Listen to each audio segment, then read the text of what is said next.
നമ്മുടെ കേരളയുടെ ഞാൻ നമ്മുടെ MLA സാറിനെ ഒരു 15 ദിവസം മുമ്പ് കണ്ടായിരുന്നു. ഞാൻ എപ്പോൾ കാണുമ്പോഴും ഞാൻ സാറിനോട് ഇതുതന്നെയാണ് പറയുന്നത്, നമുക്കിവിടെ പാർക്കിങ്ങിന്റെ വിഷയം സാറേ ഞങ്ങളെ എങ്ങനെയൊന്നും ഹെൽപ്പ് ചെയ്യുക, എവിടെയെങ്കിലും കുറച്ച് സ്ഥലങ്ങൾ. അപ്പൊ അദ്ദേഹം തീർച്ചയായിട്ടും ഇല്ലാന്ന് പറഞ്ഞിട്ടില്ല, നോക്കാം, ചെയ്യാം, ഉറപ്പായിട്ടും ചെയ്യാം എന്ന് പറഞ്ഞിട്ടുണ്ട്. നമുക്കെല്ലാം തീർച്ചയായിട്ടും അദ്ദേഹത്തിന്റെ മേലിൽ 100-110% വിശ്വാസമുണ്ട്. പിന്നെ അറിയാലോ, ഇപ്പം ശശിധരൻ സാറിനെ പോലെയും അതുപോലെ ഇവിടെ സീനിയർ ആൾക്കാർ ചന്ദ്രേട്ടനെ പോലെയും അങ്ങനെയുള്ള ആൾക്കാരെ കൊണ്ട് ഉള്ളത്തോളം കാലം തീർച്ചയായിട്ടും അത് നമുക്ക് സഫലമാവുമെന്ന് തന്നെ പ്രതീക്ഷിക്കാം മുന്നോട്ട്.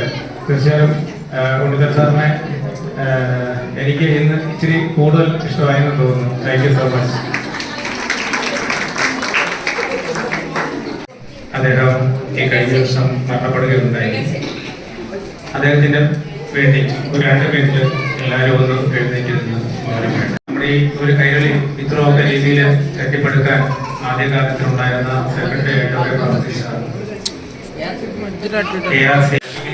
ഒരു ആവശ്യമില്ലാത്ത കാര്യമാണ്. കാര്യം ചടങ്ങിന് തീരുമാനമെടുത്ത് ചടങ്ങ് സമയത്ത് മുമ്പോട്ട് പോകും. താമസിച്ചു വരുന്ന അതിഥിക്ക് യാതൊരു പ്രാധാന്യവും പറഞ്ഞ പോലെ തന്നെ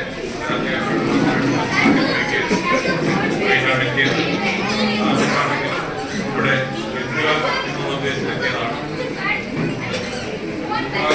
എല്ലാവരും അറിയാം, കഴിഞ്ഞ ഒരു വർഷത്തിൽ നിന്ന് പുതിയ വർഷത്തെ കാലത്ത്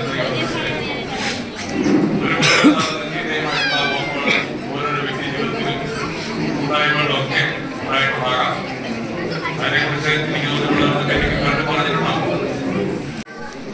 ആദ്യം തന്നെ ഒരു ഹാപ്പി ന്യൂ ഇയർ ആൻഡ് ഒരു ഹാപ്പി ക്രിസ്മസ് എല്ലാവർക്കും നേരുന്നു. നമ്മൾ പെട്ടെന്നാണ് ഈ ഒരു പ്രോഗ്രാം പ്ലാൻ ചെയ്തത്. കാര്യം ഞാനിവിടെ ഒരു 3 മാസം ആയിട്ട് ഇവിടെ ഇല്ലായിരുന്നു. എങ്കിൽ തന്നെയും നമ്മുടെ ഇപ്പോഴത്തെ ആൾക്കാരുടെ എല്ലാം ജോലി തിരക്കും മറ്റു കാര്യങ്ങളൊക്കെ ആയിട്ട് കുറച്ചൊക്കെ ഡിലേ ആയി പ്രോഗ്രാം. എങ്കിലും ഈ വൈകിയ വേളയിലും ഇത്രയും ഒരു ജനസമൂഹത്തെ ഈ മുന്നിൽ കാണാൻ സാധിച്ച് എനിക്ക് ഒരുപാട് നന്ദിയുണ്ട്. അതുപോലെ തന്നെ ഒരുപാട് കടപ്പാടും എല്ലാവരോടും. കൈരളി എന്നും ഇങ്ങനെ തന്നെയാണ്, നമ്മളെല്ലാം ഒന്നാണ്, ഒരു കൂട്ടായ്മയാണ്. എന്തൊക്കെ പ്രശ്നങ്ങളാണെങ്കിലും നമ്മുടെ കൈരളിയെ നമുക്ക് വിശാഖപട്ടണത്തിൽ നിന്നും മാറ്റി നിർത്താൻ ആർക്കും ഒരിക്കലും സാധിക്കില്ല. ഒരുപാട് പ്രസംഗത്തിലൊന്നും ഞാൻ മുതിരുന്നില്ല.